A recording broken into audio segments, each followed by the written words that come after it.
Hello, this is Dr. Harrison. I'm coming to you from the Institute of Advanced Studies in Religion and Philosophy in Bristol, Virginia, aka my lair. And here in my lair today, we also have the Dean of the school, Emma the Airedale. Emma, say hello to everybody.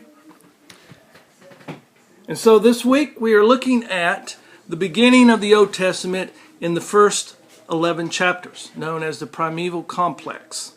Then we will expand out into the patriarchs and look at Genesis a bit here. In looking at this is a collection of different stories that may or may not be in chronological order depending on how you view them. And even whether you're a traditional scholar or a modern scholar, it's easy to see that these stories may not be in order. So, if you're a traditional scholar, you believe that Moses gave us the first 5 books of the Bible, also known as the Pentateuch, and therefore Moses is writing from oral history.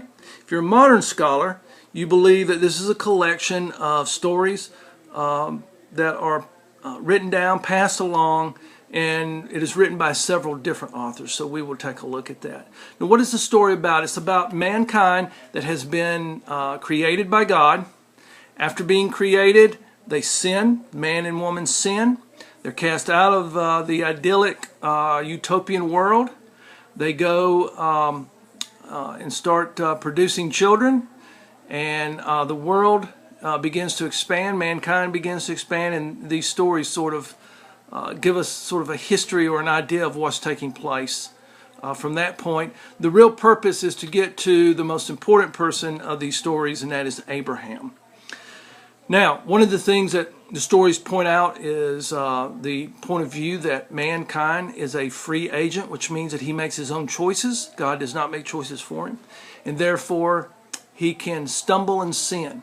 And now God is trying to redeem him back to his place or his purpose, as Aristotle might say. So we're looking at these genealogies throughout this book. And one of the things that you need to keep in mind about Hebrew genealogies is that they skip generations. Bishop Ussher one time tried to, using the genealogies, tried to go back and figure out when creation took place.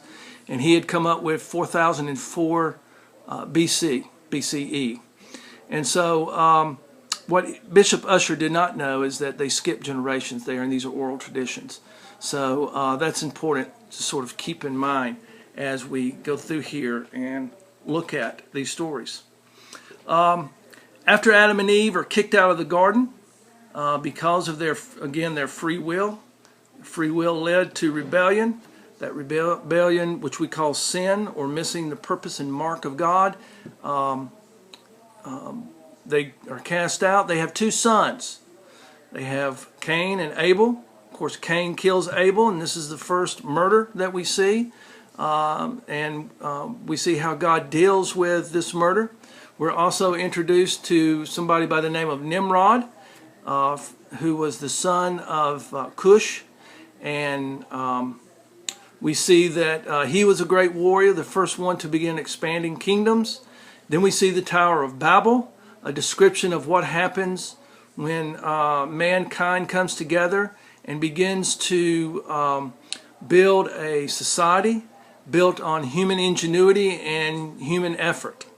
That could be a lesson for us today, maybe. So the people of Babel are scattered all over the place, and this sort of gives the background. As they're scattered around, we see the story of Abraham beginning to take fold, where in Sumeria, in the land of Ur, that Abraham comes to being there. And so we see that taking place. Then Abraham is told by God to move, to go out and find a land filled with milk and honey, and from there he will become a father of great nations. This is the story of the patriarchs. This is very important. These stories of family are very important to the ancient mind anyway, and no more so anywhere than with the Jewish people, with the people of Israel. Now, it's mostly dominated by stories of males, but ladies, take note, because you will notice in these stories that women were very, very powerful, able to manipulate and get their way with their husband. They were very cunning and smart. And that's something that does make this literature a little different from some other literature that surrounded the same area. Some of the names and customs we find there has been some archaeological evidence found that these things took place. We cannot completely authenticate through archaeology or science the stories, these stories, but still, many of them do bear some historical and cultural information that seems to be accurate with the time. We think this took place somewhere between 2000 BCE and 1500 BCE. So we're not sure, but that's what we think at this point. Now, their lifestyle was, again, agrarian, semi-nomadic. They traveled around. They traveled with the cycles of the seasons to try to find places to graze their animals. We see them going up and down the Philistine plain on back toward what would become Moab, and then even into Egypt when a famine comes. So we see that. And patriarchs, it's very important for us to understand, patriarchs were the heads of families. And the head of this family was Abraham and Sarah. And yes, Sarah was Abraham's half-sister, which was not uncommon during this time. The way that they looked at kinship in the ancient world, and in some cultures still do this. They look at the father. The father is the kinship of the sons. The mothers are the kinship of the daughters. Therefore, since Sarah and Abraham had different mothers, Sarah was not thought to have kinship with Abraham. I know that seems strange to our modern ideas, but still, it's the way it was.